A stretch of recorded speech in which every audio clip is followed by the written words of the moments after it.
Agora a gente conversa então com a Dalila Barakati, ela é blogueira de ascendência líbano-brasileira e ela fala com a gente sobre essa situação, especificamente da comunidade libanesa, que é muito grande aqui no Brasil, frente a essa mega explosão que abalou os noticiários, todo o país, né?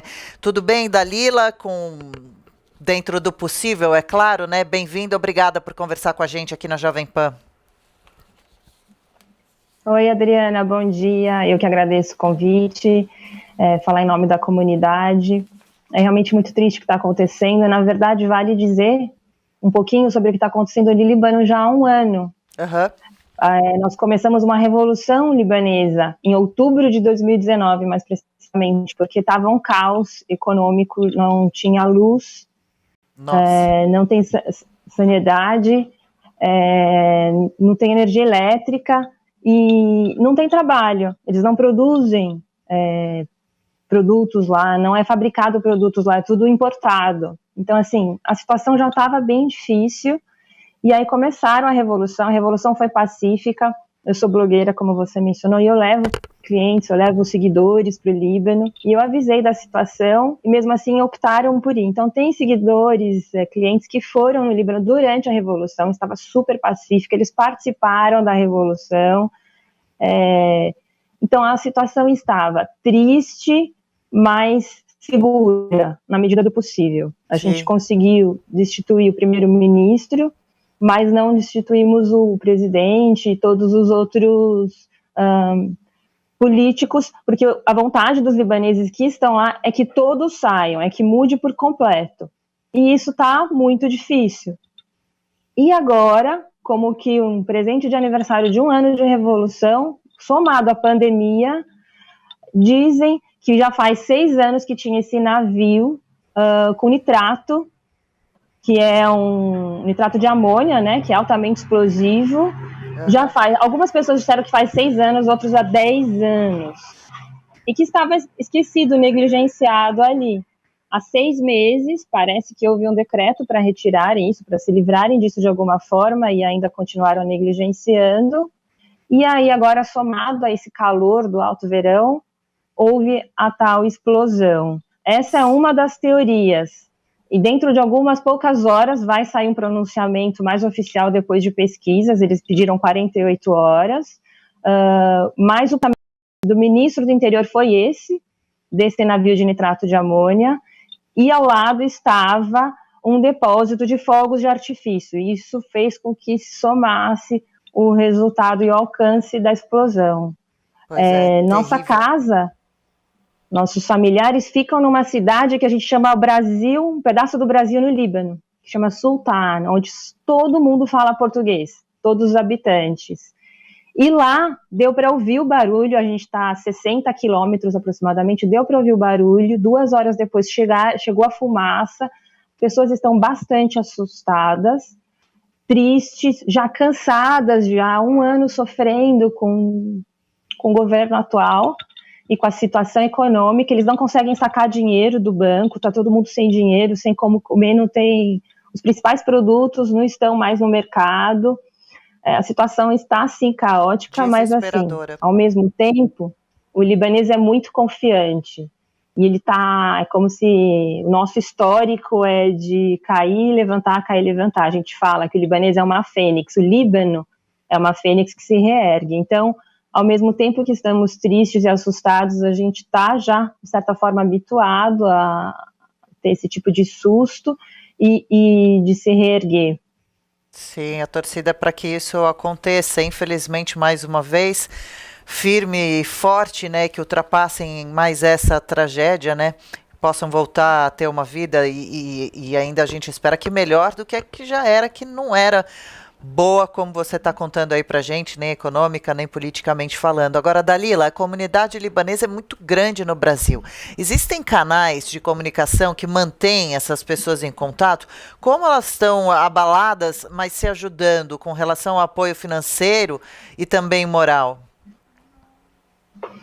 Olha, a Cruz Vermelha do Líbano é quem está fazendo um trabalho muito importante em receber o dinheiro. O Consulado do Líbano aqui no Brasil também faz essa ponte, ou nós diretamente com a Cruz Vermelha. Se vocês quiserem, depois eu deixo o link para vocês da Cruz Vermelha, se alguém quiser contribuir, inclusive. Nos meus Pode canais, no passar meu para quem nos Instagram, Dalila acompanha, sim. Barakat, eu divulgo bastante isso e formas de ajudar.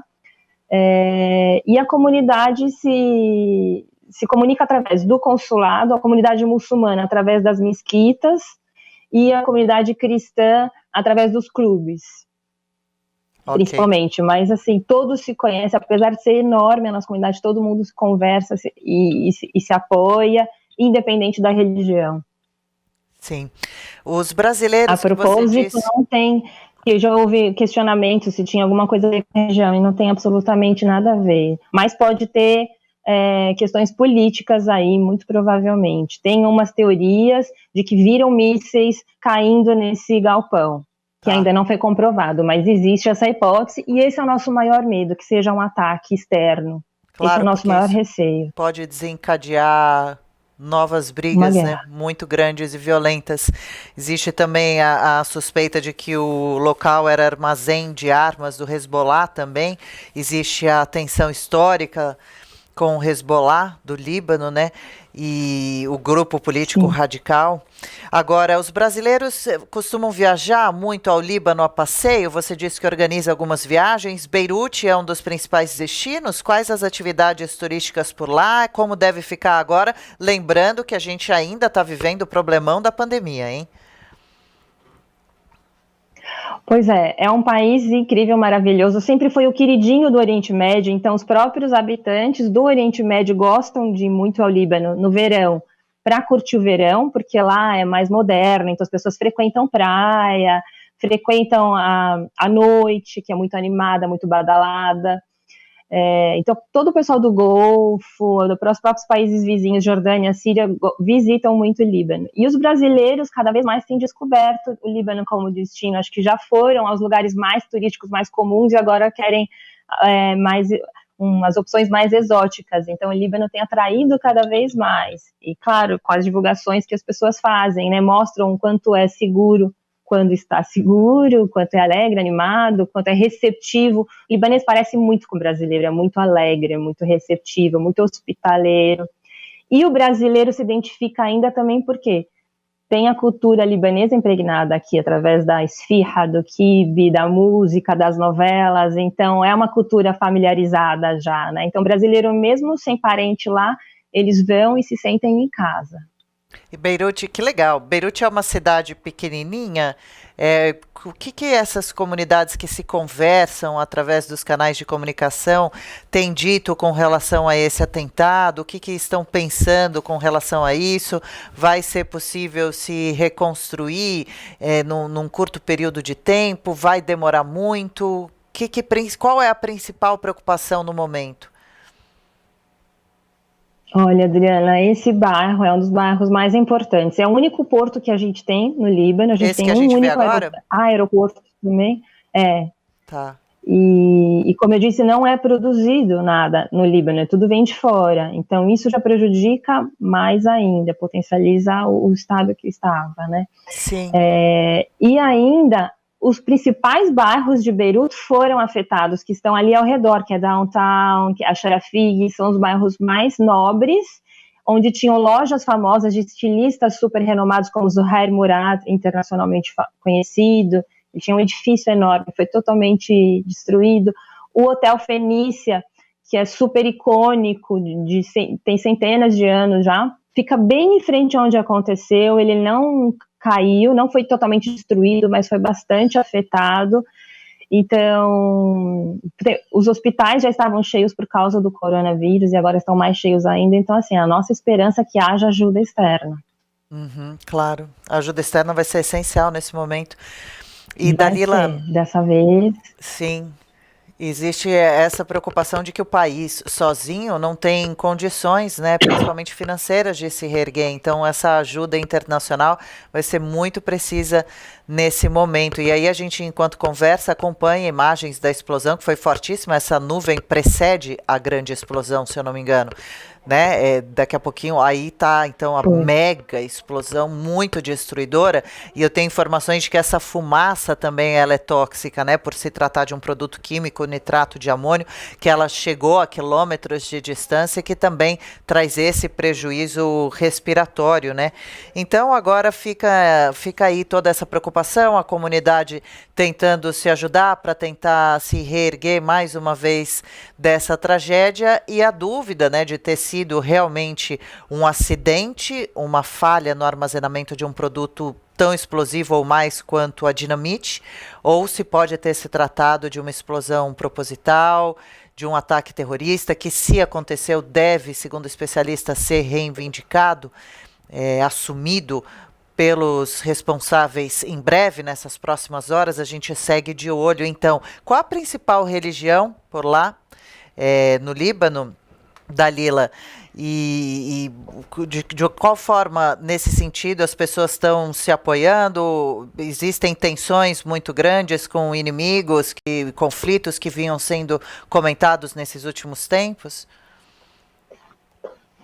Existe uma suspeita de que esse navio tenha vindo do Irã.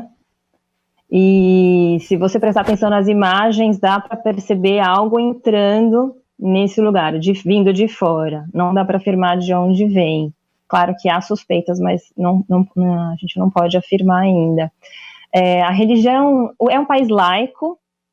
Na política é dividido entre religiões, mas isso já faz muitos anos. Então, o primeiro-ministro deve ser muçulmano sunita, o presidente deve ser cristão ortodoxo, e por aí vai. E aí o partido do Hezbollah tem o número certo no ministério. E é isso tudo que as pessoas querem mudar, porque elas cansaram de ser divididas por religião, elas querem ser libaneses. Então, as pessoas se respeitam hoje, independente se é xiita, se é sunita, se é druso, se é católico, maronita, ortodoxo, são muitas religiões. Não tem uma única que predomina, talvez o muçulmano sunita, mas quem hoje tem mais força política está sendo o muçulmano xiita, que é através do Hezbollah. Mas ainda assim está muito dividido. Tem cristãos juntos, porque Michel Aoun, que é o presidente, a princípio está junto. Enfim, é uma confusão. Sim, você precisaria chamar um especialista em ciência política, mas a religião, o mais lindo é isso, não tem mais divisão de religião lá, são muito unidos e querem a força pelo país. Sim, e a religião sempre foi motivo de muita discussão, muita briga por lá, e trouxe muitos prejuízos ao país, né? E você falava também da comunidade reclamar muito com relação à administração política. Existe alguma esperança de mudança nessas autoridades? Eu acredito que isso só vai acontecer com interferência externa. Infelizmente, nunca foi algo que eu fui a favor, que eu apoiei. O que aconteceu no Iraque, por exemplo, eu achava que não deveria ter acontecido daquela forma, aquela intromissão. Mas no Líbano, eu acho que vai ter que ser, porque os libaneses não estão com força suficiente. Eles estão há 1 ano lutando por isso, conseguiram tirar o Rafik Hariri, que era o primeiro-ministro, mas não mudou em nada, a situação só piorou. Pois é, uma pena que a população tenha tão poucos direitos, né, e que viva de forma tão sofrida. Olha, fica a nossa solidariedade e esperança para que o país se reerga, né, para que a cidade se reconstrua, para que a situação política e econômica por lá venha a melhorar, ainda mais agora, né, que a gente já vinha vivendo todo o problema, estamos ainda vivendo o problema todo da pandemia. Eu quero agradecer profundamente a Dalila Barakat, que é blogueira de ascendência líbano-brasileira e que conversou com a gente sobre essa situação da comunidade libanesa no Brasil, frente à mega explosão que abalou o país e também o mundo, com as notícias, com as imagens todas. Obrigada, viu, Dalila? Se você quiser deixar agora na sua despedida também, você falou que queria deixar o endereço para quem quiser acompanhar mais notícias sobre a situação lá no Líbano, da Cruz Vermelha, também seu Instagram. Obrigada pela participação, boa quarta-feira, na medida do possível. Espero conversar com você outra vez. Foi um prazer, Adriana, eu que agradeço. Eu quero só retificar o fato de que religiões foram motivos de conflitos, e na minha visão eles sempre usaram a religião como máscara, mas o motivo sempre foi o poder e político e econômico mais. Tá. E as pessoas acreditam que as religiões são motivos de confronto e na verdade não são, pelo menos ao meu ver. Certo. Mas agradeço muito a oportunidade. Quero dizer que, assim como você disse ao repórter que estava no Rio de Janeiro, que ali atrás dele tinha Cristo abraçando, no Líbano nós temos Nossa Senhora linda também no alto de um monte. E a gente até brinca que ela disse: vão, filhos, vão, que o meu filho está esperando por vocês no Brasil. Por isso tantos libaneses vieram ao Brasil. É uma imagem muito linda, até arrepia. Então, que a Nossa Senhora que está lá abraçando todos eles continue protegendo o nosso país tão lindo, tão amado, tão querido. E eu espero que todos tenham oportunidade de ir para lá um dia, será um prazer recebê-los. O meu site é 1001viagens.com.br por extenso, ou dalilabarakat.com.br. Também nas redes sociais, e lá eu tenho mantido as pessoas informadas. Perfeito. Gratidão. Gratidão, Dalila. Obrigada pela entrevista, pela conversa. Boa quarta-feira mais uma vez. Até uma próxima.